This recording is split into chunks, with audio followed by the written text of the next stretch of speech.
Swastiastu.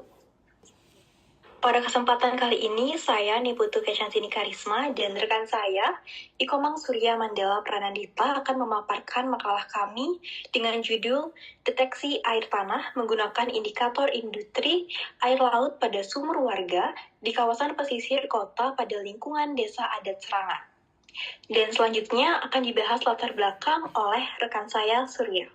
Baik, terima kasih. Air tanah merupakan sumber daya yang sangat penting karena digunakan untuk kebutuhan rumah tangga, pariwisata, pertanian, hingga industri. Namun, pemanfaatan air tanah yang terus meningkat tanpa diimbangi proses pengisian kembali dapat menyebabkan penurunan muka air tanah. Kondisi ini banyak terjadi di wilayah pesisir, termasuk desa Serangan, yang mengalami perkembangan pesat pada sektor pariwisata dan permukiman. Ketika muka air tanah menurun, tekanan air tawar juga berkurang sehingga air laut dapat masuk ke dalam lapisan akuifer. Ini dikenal sebagai intrusi air laut yang menyebabkan kualitas air tanah menurun karena menjadi lebih asin. Berdasarkan permasalahan tersebut, kami tertarik untuk mengetahui sejauh mana indikasi intrusi air laut yang terjadi pada desa Serangan. Nah, penelitian ini juga memiliki dua rumusan masalah. Yang pertama, sejauh mana air laut telah merembes ke daratan akibat penyedotan air tanah yang berlebihan. Yang kedua, bagaimana hasil pendeteksian air tanah menggunakan indikator intrusi air laut.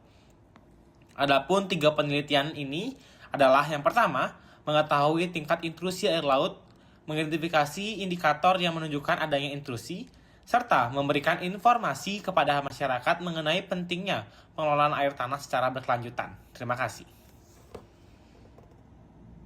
Baik, selanjutnya saya akan membahas tentang metode penelitian.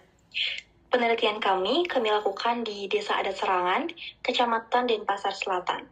Data yang digunakan terdiri atas data primer dan data sekunder. Data primer diperoleh melalui pengambilan sampel air tanah dari sumur warga. Sedangkan data sekunder berasal dari jurnal, buku, dan berbagai referensi ilmiah. Pengumpulan data dilakukan melalui 3 metode, yaitu observasi lapangan untuk melihat kondisi wilayah dan sumur, wawancara dengan masyarakat mengenai kondisi air sumur, serta studi pustaka untuk memperkuat analisis penelitian. Dan hasil-hasil penelitian menunjukkan bahwa perkembangan pariwisata dan pemukiman di Desa Serangan telah meningkat, yang dimana kebutuhan air tanah juga meningkat, sehingga intensitas penyedotan air tanah juga semakin tinggi. Akibatnya, muka air tanah mengalami penurunan dan tekanan air tawar melemah. Kondisi tersebut memungkinkan air laut merembes masuk ke dalam akuifer.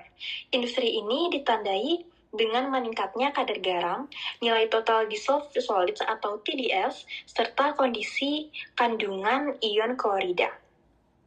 Selain itu, tingkat industri dipengaruhi oleh beberapa faktor, seperti volume air yang dipompa, kondisi geologi wilayah, ketebalan akuifer, dan jarak lokasi terhadap garis pantai. Nah, dalam mendeteksi intrusi air tanah, terdapat beberapa indikator yang dapat digunakan dari aspek fisik dan kimia. Intrusi ditunjukkan oleh meningkatnya salinitas sehingga air terasa payau atau asin, meningkatnya nilai TDS, meningkatnya konsentrasi ion klorida, serta tingginya nilai electrical conductivity atau EC. Selain itu, metode geofisika berupa survei georetrik revisitasi juga dapat digunakan. Daerah yang telah mengalami intrusi umumnya memiliki nilai revisitasi yang lebih rendah, sehingga dapat diketahui kedalaman, ketebalan, dan pola penyebaran intrusi air laut. Dari pemaparan kami, maka dapat disimpulkan penelitian yang telah kami lakukan bahwa indikator industri air laut efektif digunakan untuk mendeteksi penurunan kualitas air tanah di wilayah pesisir. Peningkatan salinitas, TDS, ion klorida, dan nilai EC menunjukkan bahwa adanya pengaruh intrusi air laut terhadap air tanah. Oleh karena itu, pengelolaan air tanah secara berkelanjutan sangat diperlukan agar kualitas dan ketersediaan air tetap terjaga. Kami juga menyarankan agar pemerintah dapat melakukan pemantauan kualitas air tanah secara berkala serta mengendalikan pengambilan air tanah, khususnya di sektor pariwisata. Masyarakat dan pelaku usaha juga diharapkan dapat menggunakan air tanah secara lebih bijaksana, dapat mendukung upaya konservasi. Jadi demikianlah presentasi dari kami ucapkan Terima kasih atas perhatian Bapak dan Ibu.